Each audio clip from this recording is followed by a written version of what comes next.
make a disclaimer before I start. I'm not very good at pronouncing the Hebrew names, or whatever they are, some of these, but I'm trying.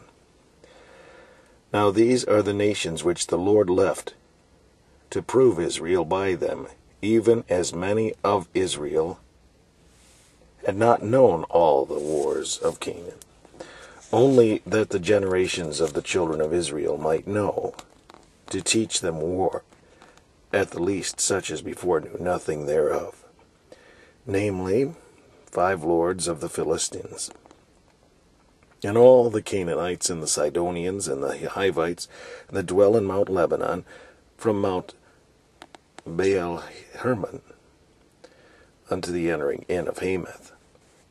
And they were to prove Israel by them, to know whether they would hearken unto the commandments of the Lord, which he commanded their fathers by the hand of Moses. And the children of Israel dwelt among the Canaanites, Hittites, and Amorites, and Perizzites, and Hivites, and Jebusites, and they took their daughters to be their wives, and gave their daughters to their sons, and served their gods. And the children of Israel did evil in the sight of the Lord, and forgat the Lord their God, and served Baalim and the groves. Therefore the anger of the Lord was hot against Israel, and he sold them into the hand of Cushan-Rishathaim, king of Mesopotamia. And the children of Israel served Cushan-Rishathaim 8 years. And when the children of Israel cried unto the Lord raised up a deliverer to the children of Israel, who delivered them, even Othniel, the son of Kenaz, Caleb's brother, or younger brother. And the Spirit of the Lord came upon him, and he judged Israel, and he went out to war. And the Lord delivered Cushan-Rishathaim, king of Mesopotamia, into his hand, and his hand prevailed against Cushan-Rishathaim, and the land had rest 40 years.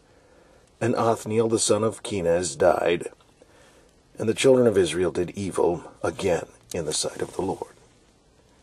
And the Lord strengthened Eglon the king of Moab against Israel, because they had done evil in the sight of the Lord. And he gathered unto him the children of Ammon and Amalek, and went and smote Israel, and possessed the city of palm trees. So the children of Israel served Eglon the king of Moab 18 years.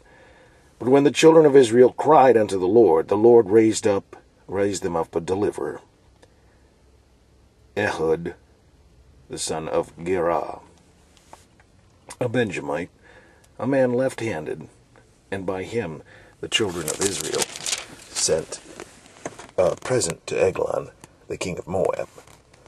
But Ehud made him a dagger, which had 2 edges of a cubit length, and he did gird it under his raiment upon his right thigh.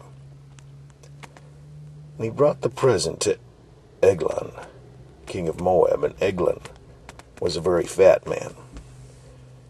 And when he had made an end to offer the present, he sent away the people that bare the present. But he himself turned again from the quarries that were by Gilgal, and said, I have a secret errand unto thee, O king. Who said, Keep silence. And all that stood by him went out from him.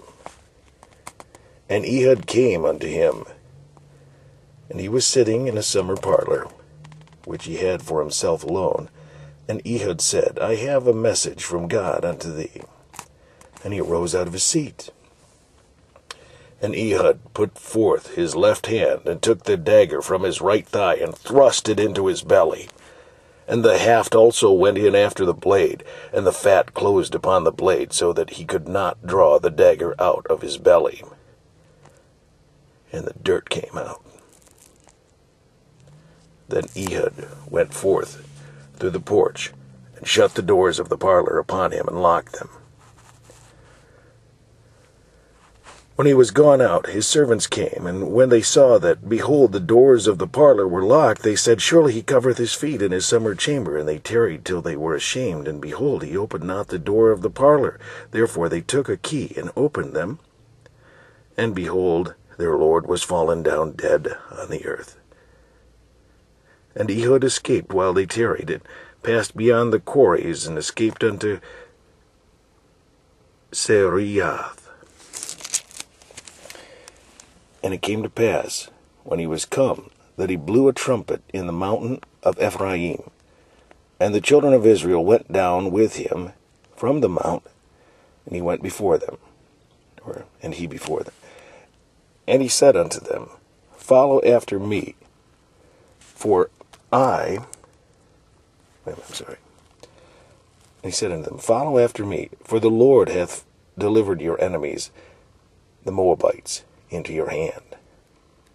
And they went down from him, and took the fords of Jordan toward Moab, and suffered not a man to pass over. And they slew of Moab at that time about 10,000 men, all lusty, and all men of valor, and there escaped not a man. So Moab was subdued that day under the hand of Israel, and the land had rest 80 years. And after him was Shamgar, the son of Anath, which slew of the Philistines 600 men with an ox goad. And he also delivered Israel.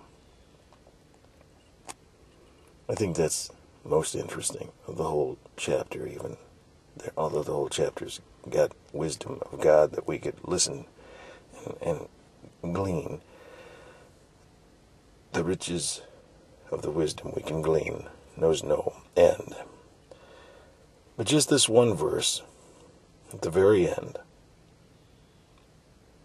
it's like a little Samson. And yet there's only one verse. This guy lived a whole life. At least he made it into the Bible, but he's only got one verse. I'm not downplaying that. It's just interesting.